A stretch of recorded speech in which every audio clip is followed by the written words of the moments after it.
Hey hi hello everyone, welcome to my birthday ব্লগটা শুরু হচ্ছে আগের দিন রাত্রে, তার মানে 16 মার্চ রাত্রি 12টায়। দিন আমি একটা ছোট্ট সেলিব্রেশন করেছিলাম। আমি করিনি, মানে আমার ফ্যামিলিরা আমাকে দিয়ে একটা কেক কাটিয়েছিল। যাই হোক, এখানে কেক খাওয়া দাওয়া চলছে। তারপর দেখো আমার মা উল্টো করে ভিডিও করছিল। এটা নিয়ে আমরা অনেকক্ষণ ধরে সেই হাসাহাসি করলাম। তোমরা দেখতে পাচ্ছ মশারি ডাঙানো, প্রায় শুয়েই পড়েছিলাম। সকালবেলা জয়ন্ত এসেছিল। তারপর আমি স্নান দান করে রেডি হয়ে নিলাম, একটু বেরোবো। কোনো রেস্টুরেন্ট, কোলাহল সব কিছু থেকে দূরে এই মাঠটার মধ্যে। আমি এর আগে একদিন এসেছিলাম, সেই দিনই আমি ওকে বলছিলাম আমি এই জায়গাটাতেই কেক কাটবো আমার বার্থডের দিন। বেশ চারিদিকে এত সুন্দর একটা অ্যাম্বিয়েন্স, সবুজের মাঝখানে আর মাঠ, বাচ্চা কাচ্চা খেলাধুলো করছে, মনে হচ্ছিলো যেন আমরা পিকনিক করতে এসেছি। এই জন্য সাথে করে চিপস আর স্প্রাইট নিয়ে এসেছিলাম, যাতে একটু বেশ পিকনিক পিকনিক ভাইবস আসে। তারপর কেক কাট করে কেক খাওয়া দাওয়া, এগুলো তো ম্যান্ডেটারি। আমরা আমাদের কেকটা ওখানে কয়েকটা বাচ্চা কাচ্চার সাথে একটু শেয়ার করে নিয়েছিলাম।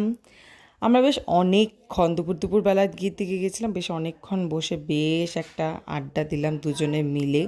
ভালো লাগলো, অনেক দিন পরে এরকম একটা কোয়ালিটির টাইম সত্যি খুব ভালো লাগে। তারপর কয়েকটা ফটো ভিডিও করে আমরা চলে আসলাম একটু পেট পুজো করতে। খাওয়া দাওয়াটাও তো করতে হবে বলো। সেখান থেকে আমি চলে আসি বাড়িতে। এই কুর্তিটা আমাকে আমার বাবা গিফট করেছিল, তাই আমি পরেছিলাম। গাইস, আমার বাড়িতে লাখ কোটি বছর পরে এক গেস্ট এসছে। ও বছরে একদিনই আসে আমাদের বাড়িতে, আর যদি সেলাই থাকে তাইলে আসে, আদারওয়াইজ তো আসে না। আর ও তো কবে আসে ও নিজেই জানে না। আর এটা ছিল আমার বার্থডে গিফট পূজার তরফ থেকে। ব্র্যান্ড নিউ কভার, ওই কভারটা আমি ছিলতে ছিলা বেলাইছি। Brand new cover.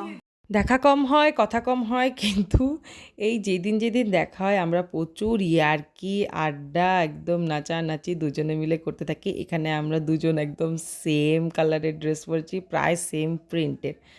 ও আমার জন্য কেক এনেছিল, আমরা একটু কেক খাওয়া দাওয়া করে নিচ্ছিলাম। আর এই কেকটা আমার মারও খুব ফেভারিট, তাই আমি আমার মাকেও একটু খাইয়ে দিলাম। তারপর দেখো আমার বুনু আমার জন্য এই বেন্টোটা নিয়ে আসছে। এই ড্রেসটা আমাকে আমার মা বানিয়ে দিয়েছে, আর আমি আমার ছোট্ট বেবির সাথে এখানে কেক কাট করে নিচ্ছিলাম। কেকের উপরে হাতিটা ও স্পেশালি আমার জন্য বানিয়েছিল। তারপর আমরা কেক খাওয়া দাওয়া করে, আর এখানে আমাদের বাড়ির কিছু রিচুয়ালস থাকে, সেই বার্থডে রিচুয়ালসের জন্যই আমি বসে গেলাম। এখানে মা আমাকে ধান দুব্য দিয়ে আশীর্বাদ করছিল, আর সাথে পায়েস ছিল, বাবাও আশীর্বাদ করছিল, আর তারপরে আমার ছোট্ট মা আমাকে আশীর্বাদ করে দিচ্ছিল। ওভারঅল বার্থডের দিনটা আমার বেশ ভালোই কেটেছে। সকাল থেকে না, একদম আগের দিন রাত্রেবেলার থেকে। আর আমরা একটু ফাজলামি ইয়ার্কি এগুলো তো করবোই না সবাই মিলে একসাথে।